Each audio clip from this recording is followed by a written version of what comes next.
ఇక్కడ మనకి a worker travels from home in the morning to the factory at a speed of 10 km per hour and to the factory in the evening.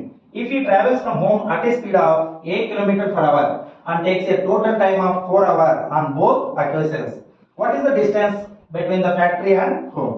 So మనకి ఇచ్చినటువంటి కార్మికుడు first ఇంటి నుంచి start అయ్యి ఫ్యాక్టరీకి వెళ్తున్నాడు. సో ఫస్ట్ వెళ్ళేటప్పుడు 10 కిలోమీటర్ పర్ అవర్ వేగంతో వెళ్తున్నాడు. తిరిగి వచ్చేటప్పుడు 8 కిలోమీటర్ పర్ అవర్ వేగంతో వస్తున్నాడు. ఈ మొత్తానికి అంటే పోవడానికి రావడానికి రెండు సందర్భాల్లో పట్టినటువంటి మొత్తం సమయం 4 గంటలు మనకి. సో పోయేటప్పుడు ఈ డిస్టెన్స్ మనము x కిలోమీటర్స్ అనుకుంటే,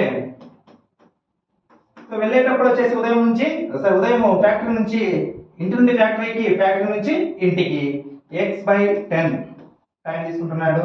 ప్లస్ తిరిగి వచ్చేటప్పుడు x/8 టైం తీసుకుంటే ఈ మొత్తం టైం దేనికి సమానం అవుతుంది?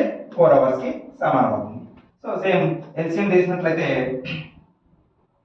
40 LCM 4x plus 5x equal to 4, 9x equal to 4 into 40, x equal to 160/9. So that value 17.7 km. So మనకి ఆప్షన్స్ లో కొన్నిసార్లు ఇదే ఆప్షన్ ఉండకపోవచ్చు.